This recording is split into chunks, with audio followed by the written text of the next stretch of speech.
Nosotros, el Club de Ciencias Huechulavken, investigamos los hábitats de mosquitos en la Patagonia, una zona extrema para su desarrollo.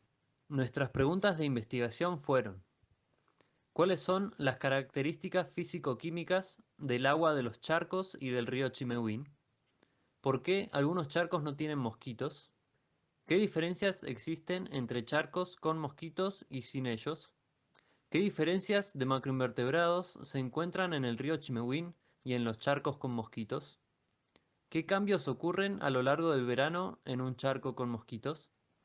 Junín de los Andes se encuentra en una zona de transición entre la cordillera de los Andes y la estepa patagónica. Los inviernos son fríos y húmedos, pero los veranos son secos. Los mosquitos solo se reproducen en charcos cerca del río. Los cacharros y otros desechos no acumulan agua en el verano porque es la estación seca. El cambio climático puede visualizarse en la pérdida de nieve. Por ejemplo, aquí podemos ver al volcán Lanín, a 100 kilómetros de distancia de Junín de los Andes, en fotos tomadas por Perito Moreno en 1896 y por Castro en 2017. Esto también ocurre con otros glaciares de la Patagonia. Las características climáticas de la región son las siguientes. La temperatura promedio anual varía entre 8 y 10 grados centígrados. La velocidad media anual del viento varía entre 28 y 32 kilómetros por hora. Y la precipitación media total varía entre 1000 y 1100 milímetros anuales. Por el cambio climático, varios autores han reportado cambios en la distribución geográfica de los mosquitos. La migración se está produciendo de forma latitudinal y altitudinal, hacia sitios que antes eran limitantes por las bajas temperaturas. Un ejemplo en Argentina es la extensión del área con riesgo de dengue. En cuanto a los materiales y métodos utilizados para la investigación, muestreamos el río Chimehuín y los charcos paralelos al mismo. El periodo de muestreo estuvo limitado por las restricciones de la pandemia. Utilizamos los protocolos GLOBE para los análisis físico-químicos, la identificación de macroinvertebrados y la clasificación de la cobertura terrestre. Estos protocolos los usamos con la app Globe Observer, Mosquito and Dan Cover. Pusimos trampas para mosquitos con distintos cebos. Las ubicamos en áreas naturales y urbanas. Para conocer la altimetría utilizamos Google Earth Pro. Para el análisis estadístico utilizamos TestT y Cluster Analysis. Aquí podemos ver nuestros sitios de muestreo a lo largo del río Chimehuí. Aquí vemos algunas imágenes de los ambientes de muestreo, los análisis físico-químicos y la identificación de macroinvertebrados. Localización de las trampas con distintos cebos en zonas naturales, cercanas a charcos con mosquitos y en áreas urbanas. Aquí podemos ver la diferencia entre el río y los charcos en relación a la turbidez y a la diversidad de macroinvertebrados. Encontramos todos los estadios desde huevos, larvas y pupas. También mantuvimos las pupas en condiciones de laboratorio hasta que emergieron los adultos para poder fotografiarlos. Solo encontramos mosquitos del género Culex, fácilmente identificables por la forma del sifón. La mayor parte de los charcos tenían larvas de mosquitos y anfípodos, en densidades similares. En el charco 4 se encontraron grandes cantidades de dafnias en densidades muy superiores a las larvas de mosquitos. No se detectaron mosquitos en ninguna de las trampas que colocamos.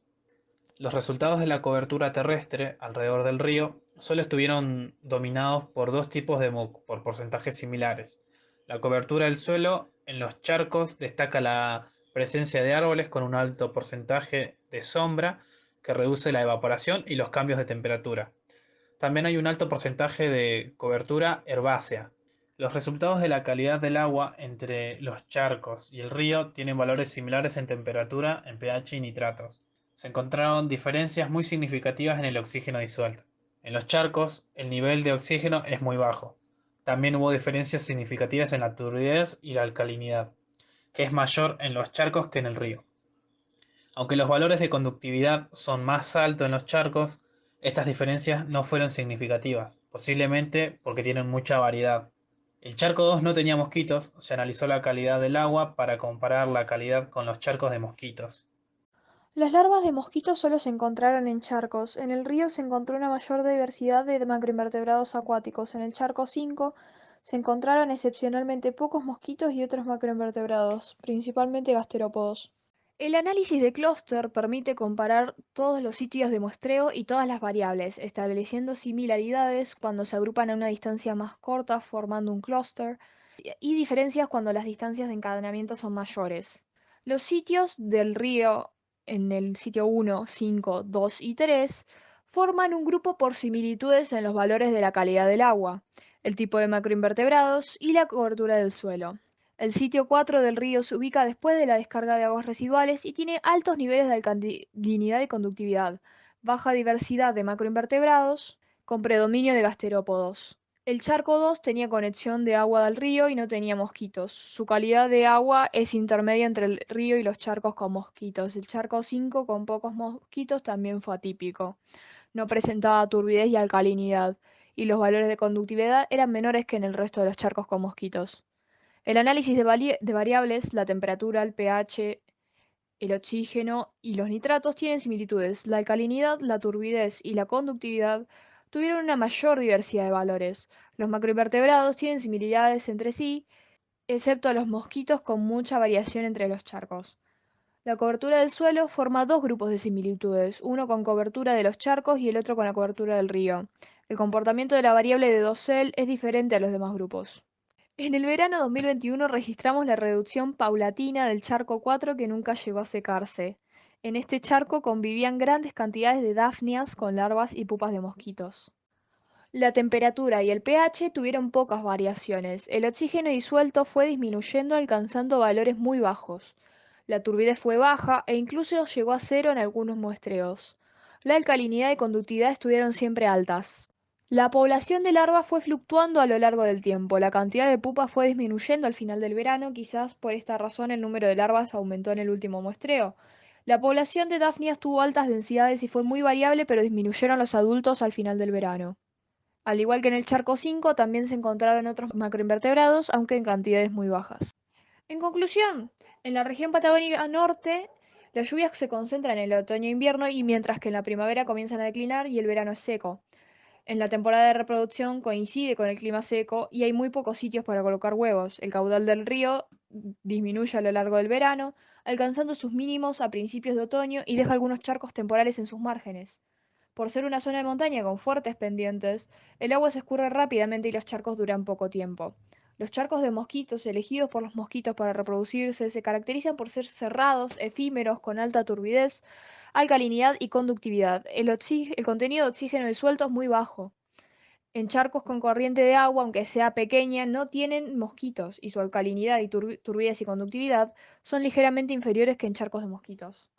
Entonces, podemos decir que la calidad del agua en el río Chimehuín es mejor que en los charcos. La diversidad de macroinvertebrados es mayor en el río que en los charcos. En charcos con larvas de mosquitos generalmente solo encontramos anfípodos y dafnias, y solo en dos charcos se encontraron otros macroinvertebrados en muy baja densidad. Las hembras de mosquitos culex estarían eligiendo entornos críticos para otros macroinvertebrados que podrían depredarlos. Pero también recomendamos realizar un mayor número de investigaciones sobre las especies y hábitats de los mosquitos en la Patagonia, y conocer las características de estos hábitats puede ser útil para diseñar sistemas de control larvario, mitigar los efectos de los movimientos de mosquitos por el cambio climático a zonas que ahora son extremas para su desarrollo. Y si tienen preguntas, estamos disponibles para responderlas.